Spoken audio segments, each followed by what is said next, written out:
This video is dedicated to Christian Roberts. Christian, thank you.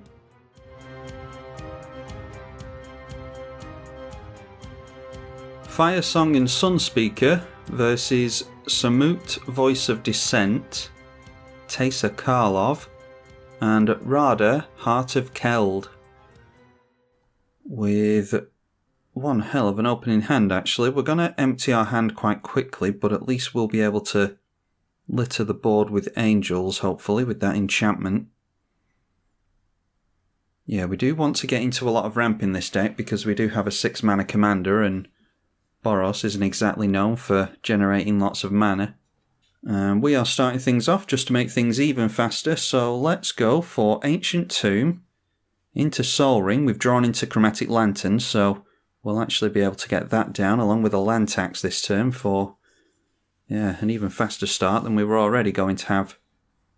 A Birds of Paradise on turn 1 for Radha. You would think that they would be really good at ramping as well. Being in not only a green deck, but a Radha deck, she does care about the number of lands that you've got in play. And then another piece of fast mana in Sol Ring from Teysa. So, yeah, it turns out that we're going to be getting a pretty fast game going by the looks of it. Let's see what Samut's got for us. Alright, a dual land into Serra Ascendant. That is probably the most explosive turn 1 I've ever seen. Oh wow, and then just to make the game even more explosive, we get into a Smothering Tithe, so I think it's Smothering Tithe and Luminarch Ascension this turn. And then we'll just pass the turn like that. I'm hoping to generate a lot of mana over the next few turns with Smothering Tithe, even more than we already have. With it being so early in the game, no one's going to be able to really pay into the Smothering Tithe for probably a couple of turns at the very least. And the explosive turns just keep on coming. Zeus are Lost But Seeking from the Radha player now, and they do get down 2 lands, can't deal any damage to us. So we do get a counter on the Luminarch Ascension. And there is the first commander of the game, Teysa Karlov, coming down thanks to the Sol Ring. And yet another counter on our Luminarch Ascension. If you're going to get it out, you want to get it out quickly. Not going to be allowed another counter from Samut, I wouldn't have thought. I dare say that Serra Ascendant comes in at us. And then they get themselves into a Shadow Spear. And even more fast mana. Wow, what is this game? Equipping the Shadow Spear to Serra Ascendant, that will give it trample and +1/+1. It already has lifelink, of course. So that's a 7/7 flyer with lifelink and trample. Coming straight in at us, as you would expect. Land tax triggers. Oh, and that's a shame. The Teysa player feels as though they can't keep up with us, so deciding to scoop it up there, I mean, it's somewhat understandable. I would have stayed in this game just to see how it plays out because it was just so explosive and fast. Anyway, the land tax triggers. We will grab ourselves. We've got some double and triple red mana, so we'll get a couple of mountains and a plains. And then we get into a wheel, which is really good with land tax. Yeah, that cares about the number of lands that we've got, so let's go in for our commander first of all. And then we'll hold up our wheel and the lightning bolt. That wheel does do damage, by the way, so we'll be able to make use of Firesong and Sunspeaker with that. We'll get down the Sacred Foundry. I'll bring that in untapped because we're going to be gaining a lot of life in this deck. You never know, our opponents might pay for the Smothering Tithes. And we want to be able to hold up Lightning Bolt, really. Radha, Heart of Keld coming in. And they're up to 5 lands in play by turn 3. And then they'll be able to grab themselves another one with Nissa, Vastwood Seer. Not sure how many lands they've played, to be honest. I think they've only played 1, so they should be able to get this forest down with Nissa. They need 7 lands to flip her over. Then it is Elvish Reclaimer. That might have to eat a lightning bolt because I don't want them searching for lands while they've got a Thespian Stage in play. They might be able to go for some kind of combo with that, so yeah, we'll hold off for now. We'll see what Samut does during their turn, but I think that Elvish Reclaimer needs to eat a lightning bolt. We get a 3rd counter on the Luminarch Ascension, but we're likely going to have to wait another turn for that to be active, thanks to the Teysa player leaving. Mirari's Wake now from the Naya player, which makes the Serret Ascendant even more scary. Jumps up to an 8/8 now. No prizes for guessing where it's going to swing in. It correctly comes in at us, so in response to that we'll Lightning Bolt this Elvish Reclaimer. It's not going to do anything to a Serret Ascendant, even with double damage, so I feel alright using that, and it will gain us a little bit of life, thanks to the Lightning Bolt having lifelink. Then we go down to 20, the land tax triggers again. Decided to hold on to the wheel for now, because if we can put 3 lands into our hand with the land tax, which we are going to, we'll be able to refill our hand with this wheel and have it deal even more damage. Because like I said, it does care about the number of cards that are in your hand, this one. And then we just draw into a land anyway, which is pretty typical with land tax. So let's not play a land, we'll just go for the Heartwarming Redemption.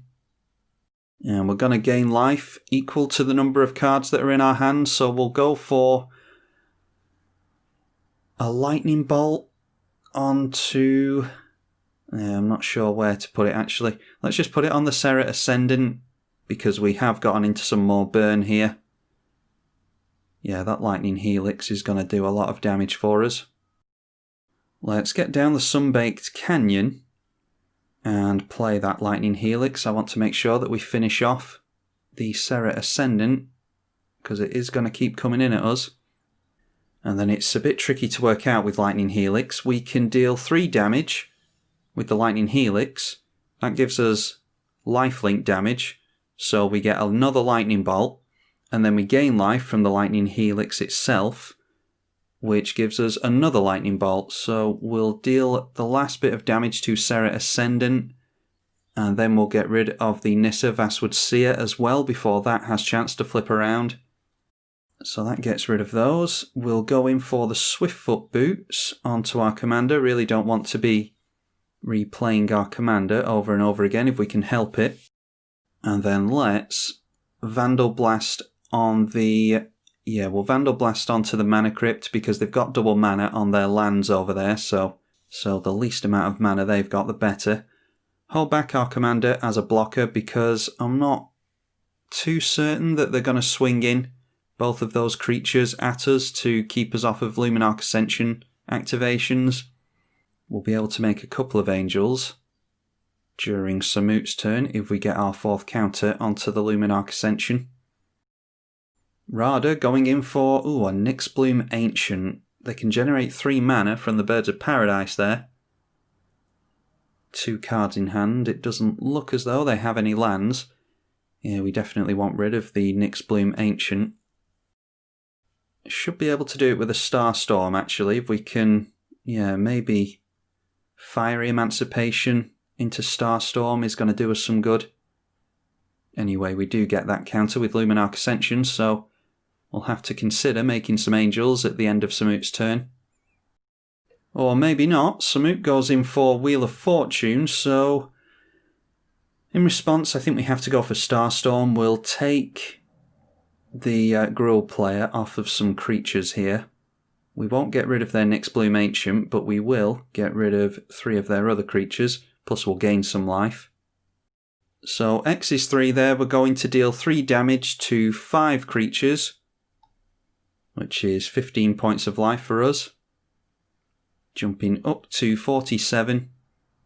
And then if we can somehow squeeze a little bit more damage onto the Nyxbloom Ancient, we'll certainly get rid of that. We're going to get a lot of mana here from the Smothering Tithe, so there's every chance that we'll get into some instant speed burn, I think. Yeah, there we are. Bunch of Smothering Tithe triggers. I think we end up with 14 treasure tokens here. And then it's a Sylvan Library for even more card draw from the Naya player. Then Shaman of the Forgotten Ways, which they might be able to activate next turn actually, although I think they need a big creature to do that. We get into Divine Offering. We can destroy an artifact with that and we'll gain life, which will give us a lightning bolt to finish off that Nyxbloom Ancient, so let's get rid of that Shadow Spear. And hopefully that's the end of life gain for Samut. Takes them off of trample as well, which we do have to worry about with their commander. Anyway, Firesong and Sunspeaker lets us lightning bolt the Nyxbloom Ancient. And then I think with all this mana, yeah, I think it's a wise idea to dump a bunch of angels into play.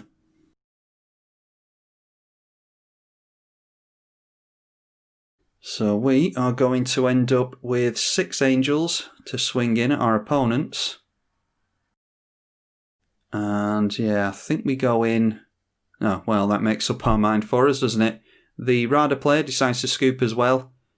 I was going to say we probably end up going in at the Samut player anyway, because they've got double mana, they've got card draw, a lot of life. They've got haste in their commander, so I don't think we were going after Radha anyway, but we've just had our decision made for us. Draw into Austere Command, that's good to have. I don't think we're going to be using it though, we want to keep our enchantments. Let's turn everything sideways in at them and see where that leaves us. Might be able to make use of Stuffy Doll. They go down to 24, so another swing in like that next turn should do... Yeah, that should do a pretty good job for us. We'll get down the Stuffy Doll. Obviously target our opponent with that.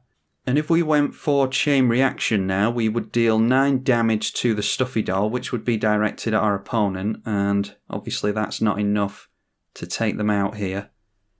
So let's just get down the Primal Amulet, I think. And we can end the turn like that. Sylvan Library does count as drawing cards, so we're going to get more Smothering Tithe triggers with that. Let's see if they've got an answer for us. They need a mass board wipe, really, that gets rid of enchantments as well as creatures. Tapping down a lot of mana. Going in for Samut, Voice of Dissent. And they've still got some mana held up, so they can get down a haste creature here. Samut does give haste. Okay, Captain Sisse will allow them to tutor straight away. And they take themselves into Selvala. Explorer returned. I don't think they can combo off here. We both draw a card, gets us into a land.